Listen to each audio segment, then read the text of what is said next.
अनुसार जिस प्रकार सतयुग के समान कोई युग नहीं है, वेदों के समान कोई शास्त्र नहीं है और गंगा जी के समान कोई तीर्थ नहीं है, उसी प्रकार कार्तिक मास के समान कोई अन्य मास नहीं है। इसलिए आज हम आपको बता रहे हैं कार्तिक मास के नियम। आपको कार्तिक मास में किन किन जरूरी नियमों का पालन करना चाहिए, सूर्य देव को जल कब चढ़ाना चाहिए, दीपदान कब और कहाँ कर सकते हैं, तुलसी पूजा या तुलसी जी में जल कब कब अर्पित कर सकते हैं। कार्तिक मास के दौरान व्रती महिलाओं को यदि पीरियड्स हो जाएं तो फिर इस अवस्था में आप कार्तिक मास का पालन कैसे करें, दीपदान या तुलसी पूजा कैसे करें, ये सारी बातें इस वीडियो में आप जानेंगे। पहले जान लेते हैं साल 2025 में कार्तिक मास कब से शुरू और कब समाप्त होगा और इस पवित्र मास में पड़ने वाले मुख्य पर्व कौन कौन से रहेंगे। हर साल आश्विन महीने की पूर्णिमा से कार्तिक स्नान प्रारंभ होता है और आश्विन पूर्णिमा को कोजागर पूर्णिमा या शरद पूर्णिमा के नाम से भी जाना जाता है। और इस बार आश्विन पूर्णिमा 6 और 7 अक्टूबर को पड़ रही है। पूर्णिमा तिथि 2 दिन है, लेकिन 7 अक्टूबर मंगलवार को ब्रह्म मुहूर्त में विद्यमान पूर्णिमा तिथि रहेगी। ऐसे में पूर्णिमा का स्नान दान 7 अक्टूबर मंगलवार को किया जाएगा और इसी समय कार्तिक स्नान भी किया जाएगा। तो कार्तिक का स्नान 7 अक्टूबर मंगलवार को किया जाएगा और इसी दिन से कार्तिक मास के नियमों का पालन भी प्रारंभ हो जाएगा। तो साल 2025 में कार्तिक मास 7 अक्टूबर दिन मंगलवार से शुरू होगा, जिसकी समाप्ति होगी 5 नवंबर बुधवार को कार्तिक पूर्णिमा के दिन, जिसे देव दिवाली भी कहते हैं। इस बार कार्तिक का महीना 30 दिनों का होगा और कार्तिक का हर दिन एक पर्व के समान मनाया जाता है। ऐसे में बहुत से भक्त तो कार्तिक के सभी दिनों में हर नियम का पालन करते हैं, लेकिन जो भक्त सभी नियमों का पालन प्रत्येक दिन ना कर पाए, वो कार्तिक के महीने में पड़ने वाले जो प्रमुख व्रत त्योहार हैं उसमें भी नियमों का पालन करके कार्तिक मास में की गई पूजा या स्नान दान के पुण्य को प्राप्त कर सकते हैं। धार्मिक शास्त्रों के अनुसार जो व्यक्ति कार्तिक के पवित्र माह के नियमों का पालन करते हैं वो पूरे वर्ष भर स्वास्थ्य, सुख और समृद्धि पाते हैं। कार्तिक माह में स्नान दान, व्रत उपवास, दीपदान, तुलसी विवाह, कार्तिक कथा का महात्म्य सुनने से सभी शुभ फलों की प्राप्ति होती है। जाने अनजाने में किए गए पापों का नाश होता है। वैसे तो कार्तिक मास में बहुत सारे नियम संयम का पालन करने का विधान है, लेकिन कार्तिक मास में अगर प्रमुख 7 नियमों का पालन किया जाए तो मनुष्य का लोक परलोक दोनों सुधर जाता है। कार्तिक मास के ये प्रमुख 7 नियम हैं, जिनमें पहला नियम है दीपदान। धार्मिक शास्त्रों के अनुसार कार्तिक मास में सबसे प्रमुख काम दीपदान करना बताया है। इस पवित्र मास में नदी, तालाब, पोखर या फिर पवित्र पौधों के नीचे दीपदान किया जाता है, जिससे पुण्य की प्राप्ति होती है। इसके अलावा आकाश दीपदान भी किया जाता है। दूसरा नियम है तुलसी पूजा। इस महीने में तुलसी पूजन करने और सेवन करने का विशेष महत्व बताया गया है। वैसे तो हर मास में तुलसी का सेवन और आराधना करना श्रेष्ठकर होता है, लेकिन कार्तिक के मास में तुलसी पूजा का महत्व कई गुना माना गया है। और तुलसी पूजा कार्तिक में दोनों समय की जाती है, सुबह और शाम। खास तौर पर सुबह ब्रह्म मुहूर्त में उठकर ताजे जल से स्नान करने के बाद तुलसी जी में जल अर्पित किया जाता है और दीपक जलाकर तुलसी चालीसा का पाठ या तुलसी माता की कथा का श्रवण करके तुलसी जी की 7 बार परिक्रमा की जाती है। चारों ओर घूमकर परिक्रमा करना संभव ना हो तो अपनी ही जगह पर खड़े होकर 7 बार परिक्रमा करके ओम श्री तुलसी नमः या ओम श्री विष्णु प्रियाय नमः मंत्र का जाप किया जा सकता है। सुबह दीप जलाने के बाद आप शाम के समय भी गोधूली मुहूर्त में तुलसी जी के नीचे दीपक अवश्य जलाएं। इसके अलावा तुलसी जी की पूजा के साथ साथ शालिग्राम भगवान जी की भी पूजा इस महीने में की जाती है। शालिग्राम भगवान ना हो तो मन में शालिग्राम भगवान जी का ध्यान किया जा सकता है। तीसरा नियम है भूमि पर सोना। भूमि पर सोना कार्तिक मास का तीसरा प्रमुख नियम माना गया है और भूमि पर सोने से मन में सात्विकता का भाव आता है और अन्य विकार भी समाप्त हो जाते हैं। साफ सुथरे बिस्तर पर भूमि पर सोना चाहिए, लेकिन जहाँ पर भूमि पर सोना हानिकारक हो, आसपास कीड़े मकोड़ों का डर हो, वहाँ पर आप इस नियमों का पालन ना करें तो ज़्यादा बेहतर होगा। ऐसे में आप साफ सुथरे बिस्तर पर ऊपर पलंग पर भी सो सकते हैं। कार्तिक का चौथा नियम है तेल लगाना वर्जित। तो कार्तिक महीने के नियमों का पालन करने वाले श्रद्धालुओं को पूरे महीने में शरीर पर किसी भी प्रकार का तेल नहीं लगाना चाहिए।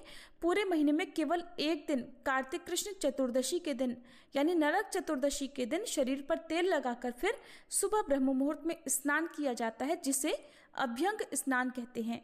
और नियम पालन करने वाले सभी श्रद्धालुओं को कार्तिक मास में पूरे महीने सुबह स्नान करने से पहले शरीर पर और माथे पर तुलसी जी की जड़ की मिट्टी का लेप लगाकर फिर स्नान करना चाहिए। ऐसा करने से जन्म जन्मांतरों के पाप सारे जलकर भस्म हो जाते हैं। कार्तिक मास का 5वां नियम है द्विदलन निषेध। इस महीने में द्विदलन यानी उड़द, मूंग, मसूर, चना, मटर, राई जैसी चीजें नहीं खानी चाहिए। ऐसी दालें जो 2 टुकड़ों में बट जाती हों जैसे कि चने आदि, तो उनका भी निषेध माना गया है। 6ठा नियम है ब्रह्मचर्य का पालन। ब्रह्मचर्य का पालन अर्थात तन और मन की शुद्धता। पति पत्नी को खास तौर पर इस दौरान ब्रह्मचर्य का पालन करना चाहिए और जो भी व्रती श्रद्धालु होते हैं उन्हें मन से भी किसी प्रकार का कोई विकार नहीं आने देना चाहिए। विचारों में भी शुद्धता होना ही ब्रह्मचर्य का असली और वास्तविक पालन कहलाता है। 7वां नियम है संयम रखना। कार्तिक मास में जो भी श्रद्धालु हैं उन्हें क्रोध, निंदा, किसी भी प्रकार का मद्यपान, नशा इत्यादि करना, मांस, मदिरा, लहसुन, प्याज का सेवन करना भी वर्जित बताया गया है। ऐसे लोगों को पूरे महीने में ना तो क्रोध करना है, ना ही किसी का अपमान करना है। घर पर आए हुए किसी भी याचक को खाली हाथ भी नहीं लौटाना चाहिए। अपनी जैसी सामर्थ्य उसके अनुसार कुछ ना कुछ दान देना चाहिए। कार्तिक मास में भगवान विष्णु पूरे 4 महीने की योग निद्रा का त्याग करके देवउठान एकादशी के दिन जागते हैं, इसलिए इस पवित्र मास का महत्व और भी बढ़ जाता है। और जो भी व्यक्ति जन्म मरण के बंधन से मुक्ति पाना चाहते हो उन्हें इस पूरे महीने में तुलसी जी की पूजा और परिक्रमा अवश्य करनी चाहिए। और कार्तिक मास में दामोदर अष्टकम का पाठ भी नित्य करना चाहिए। इसके अलावा भगवत गीता का पाठ आप कर सकते हैं। और भगवान कृष्ण के दामोदर स्वरूप की पूजा कार्तिक के महीने में की जाती है। साथ ही साथ भगवान विष्णु, भगवान कृष्ण, राधा रानी, शालिग्राम भगवान और तुलसी माता की पूजा इस महीने में करना विशेष लाभप्रद होता है। कार्तिक मास में हरे कृष्ण महामंत्र के अलावा आप गुरु मंत्र का जाप कर सकते हैं। कार्तिक मास में प्रत्येक दिन नियमों का पालन करने वाले श्रद्धालुओं को पूरे महीने पेड़ काटना, नाखून, बाल इत्यादि काटना, मांसाहार भोजन करना या नशा इत्यादि करना वर्जित बताया गया है। यदि जो लोग ऐसा करते हैं उन्हें पूजा का या कार्तिक स्नान का कोई भी लाभ प्राप्त नहीं होता है। बहुत से श्रद्धालु कार्तिक में पूरे दिन व्रत रखकर एक समय ही भोजन करते हैं। तो शाम की पूजा करने के बाद यदि आप भी व्रत रखना चाहते हो तो सात्विक भोजन ग्रहण कर सकते हैं। लहसुन प्याज का बना हुआ भोजन और दूसरे के घर का अन्न व्रती महिलाओं को या व्रती जो भी श्रद्धालु हैं उन्हें ग्रहण नहीं करना चाहिए। अपने ही घर पर अन्न ग्रहण करने की आपकी व्यवस्था होनी चाहिए। कार्तिक मास में नियमों का पालन करने वाली माताओं बहनों को यदि पीरियड्स हो जाएं तो इस अवस्था में भी आप नियमों का पालन करते रहें, स्नान करते रहें। बस खुद से आपको पूजा नहीं करनी है, लेकिन आप पवित्र पुस्तकों का पाठ करने की बजाय जो भी आपके महात्म्य है या भगवत गीता है उसे आप मोबाइल आदि के माध्यम से सुन सकते हैं। और यदि आप घर पर किसी और के माध्यम से सुनना चाहें तो भी सुन सकते हैं। इसके अलावा तुलसी जी में जल भी आपको इस कंडीशन में नहीं डालना है। आप इस दौरान अपने परिवार के किसी अन्य सदस्य से तुलसी जी की पूजा या श्री कृष्ण की पूजा सेवा करवा सकते हैं।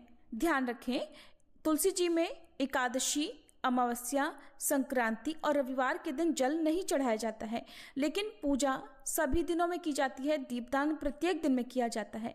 तो ये तो थे कार्तिक मास के कुछ जरूरी नियम। अब जान लेते हैं इस पवित्र मास में साल 2025 में कौन कौन से प्रमुख व्रत त्योहार किस दिन पड़ेंगे। कार्तिक मास का पहला व्रत रहेगा 10 अक्टूबर शुक्रवार को, जो कि संकष्टी गणेश चतुर्थी का व्रत होगा और इसी दिन करवा चौथ का व्रत भी रहेगा। 13 अक्टूबर सोमवार को अहोई अष्टमी, 17 अक्टूबर शुक्रवार को रमा एकादशी और गोवत्स द्वादशी का व्रत रहेगा। 18 अक्टूबर शनिवार को धन त्रयोदशी या धनतेरस रहेगी और शनि प्रदोष व्रत भी रहेगा। 19 अक्टूबर रविवार को काली चौदस रहेगी। 20 अक्टूबर सोमवार को नरक चतुर्दशी और दीपावली का पूजन किया जाएगा। इस बार अमावस्या तिथि 2 दिन है, 20 अक्टूबर और 21 अक्टूबर को। तो दीपावली का पर्व 2 दिन मनाया जाएगा। 21 अक्टूबर को भी दीपावली का पर्व कुछ कुछ जगह पर मनाया जाएगा। 22 अक्टूबर बुधवार को गोवर्धन पूजा, 23 अक्टूबर गुरुवार को भाई दूज का पर्व रहेगा और इसी के साथ दीपावली के 5 दिवसीय महापर्व का समापन हो जाएगा। 27 अक्टूबर सोमवार को छठ पूजा रहेगी। 30 अक्टूबर गुरुवार को गोपाष्टमी का व्रत रहेगा। 31 अक्टूबर शुक्रवार को अक्षय नवमी रहेगी। 1 नवंबर शनिवार को देव प्रबोधिनी एकादशी या देव उठान एकादशी का व्रत रहेगा। 2 नवंबर रविवार को तुलसी विवाह किया जाएगा। 3 नवंबर सोमवार को सोम प्रदोष व्रत रहेगा। 4 नवंबर मंगलवार को मणिकर्णिका स्नान और 5 नवंबर बुधवार को कार्तिक पूर्णिमा और देव दिवाली के साथ ही